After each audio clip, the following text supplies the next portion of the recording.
ہر انسان کی جو سب سے بڑی دولت ہے وہ اس کی صحت کو سمجھا جاتا ہے، اور جب صحت کا نظام کمزور ہو تو پورا معاشرہ اس سے متاثر ہوتا ہے۔ اور آج ہم بات کریں گے کہ پاکستان میں ہیلتھ کیئر کی موجودہ صورتحال اور ان اقدامات کی جن سے اسے بہتر بنایا جا سکتا ہے۔ اور ہمارے ملک میں سرکاری ہاسپٹلز پر مریضوں کا بے پناہ دباؤ ہے، دیہی علاقوں میں بنیادی طبی سہولیات کی کمی ہے، ادویات مہنگی ہیں، ڈاکٹرز اور نرسنگ سٹاف کی تعداد ضرورت سے زیادہ کم ہے، اور اس وجہ سے عام شہری کو بروقت اور معیاری علاج حاصل کرنے میں مشکلات پیش آتی ہیں۔ سوال یہ ہے کہ ہم اس نظام کو کیسے مضبوط بنا سکتے ہیں؟ کیا بنیادی مراکز صحت کو فعال بنانا، بجٹ میں اضافہ کرنا، صفائی اور ویکسینیشن پر توجہ دینا اور جدید ٹیکنالوجی کا استعمال، اس صورتحال کو ہم کس طرح سے بدل سکتے ہیں، انہینس کر سکتے ہیں؟ آج ہم اسی موضوع کے اوپر گفتگو کریں گے۔ جی ہاں، اور اسی پر بات کرنے کے لیے ایک جانی مانی شخصیت کسی تعارف کی محتاج نہیں ہے، ہمیں جوائن کر چکی ہیں اور صاف رمضان کے سیکٹ پر ڈاکٹر عریج نیازی صاحبہ، بہت شکریہ آپ کے وقت کے لیے۔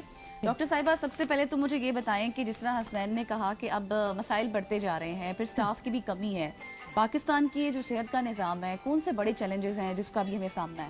جی سب سے بڑا چیلنج جو ہمارے پاس ہے دیٹ از برین ڈرین۔ ہمارے doctors are leaving the country. اگر اسٹیٹسٹکس دیکھا جائے تو پچھلے سال میں about 4000 trained doctors left Pakistan, and اور سب سے بڑی جو ہمارا پرابلم ہے دیٹ از نرسنگ اسٹاف۔ ہمارے پاس بالکل، ہم بنا رہے بھی نہیں ہیں، we are not training nurses, ہماری انسٹیٹیوٹس اتنی نہیں ہیں، اور جو ہماری ہیں بھی صحیح ان کو پھر انفارچونیٹلی تھرو سرٹن پارٹنرشپس باہر بھیجا جا رہا ہے۔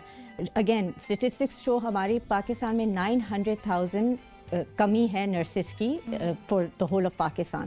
سو just to fill that gap in Pakistan, اور آلسو وانٹنگ 900,000 جی، تو وہ ان کو ہمیں ٹرین کرنا چاہیے۔ بائی دا ٹائم ہم وہ ریچ کریں گے اور پھر ہماری باہر بھی جا رہی ہیں، تو we really need to work on our nursing, جو ہماری نرسنگ ڈپارٹمنٹ ہے اس پہ ہمیں بہت کام کرنا ہے۔ اور ڈاکٹر صاحب مجھے یہ بتائیے گا کہ جو ڈاکٹرز آپ نے ذکر کیا کہ بہت بڑی تعداد میں باہر جا رہے ہیں، اس کی ڈیفینیٹلی وجہ زیادہ اچھا پرکشش ان کو وہاں پہ روزگار بھی ملتا ہے، پھر اپنے آپ کو وہاں پہ سیکیور سمجھتے ہیں، لیکن نارملی ہمارے معاشرے میں سمجھا جاتا ہے کہ ڈاکٹرز پاکستان میں بھی اچھا کماتے ہیں۔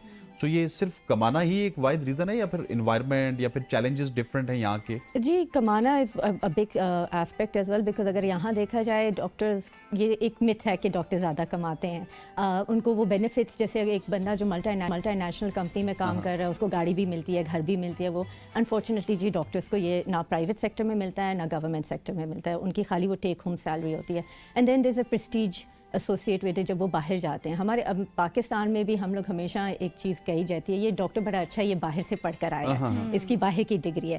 So that is a misconception. میں آئی آلویز سے کہ دا ریزن ہمارے ڈاکٹرس کو باہر لے کر جائے جا رہے ہیں کیونکہ ہمارے ڈاکٹرس بہت اچھے ہیں اور بہت اچھے ٹرینڈ ہیں، اور وہ منیمم ریسورسز کے ساتھ کام کرتے ہیں۔ آئی مین آپ کے پاس ایک پیشنٹ آتا ہے جس کے پاس ہارڈلی 100 روپیز اپنی جیب میں نہیں ہوتے، تو آپ اس کو کیسے ٹریٹ کرو گے؟ So the doctor starts with the minimum. Basic test کرے گا، بیسک پہلے ٹیسٹ کی طرف تو جائے گا نہیں، پہلے وہ سائنس اینڈ سمپٹمس اس کو ٹریٹ کرنے گا۔ ویئر ایز اگر ہم لوگ ویسٹ دیکھا جائے تو they start with a big number of tests and then they come to us, the patient.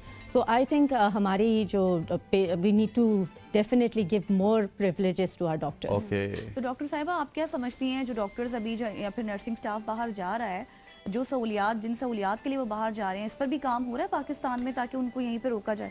Unfortunately اتنا نہیں، آئی مین بہت کام شروع ہے مگر اتنا کام نہیں ہے۔ دیکھیں اب جیسے اگین آئی آلویز سے ایک ہمارا one of our biggest challenge out of pocket. 75% آپ کا جو مریض ہے اس نے خود پیسے دینے ہیں، تو وہ جب پیسے دے ہی نہیں سکتا تو ہاسپٹل بھی اتنی انویسٹمنٹ نہیں کر سکتی to bring in the new technology that the world wide is doing, یا to train the doctors as well as جو باہر کے ہو رہے ہیں، تو اس پہ اتنا کام نہیں ہو رہا۔ But I think with the new government and this private public partnership جو شروع ہو رہی ہیں، اس میں بڑا ایک میجر پارٹ صحت سہولت پروگرام کا ہے، تو وہ اس پہ اب I think we are headed in the right direction.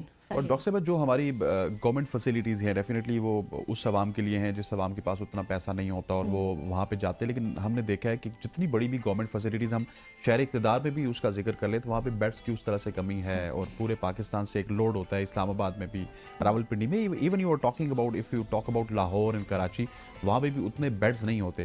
So us facility کو انہینس کرنے کے لیے، پبلک سیکٹر کو انہینس کرنے کے لیے گورنمنٹ کیا کچھ کر سکتی ہے؟ Well, I think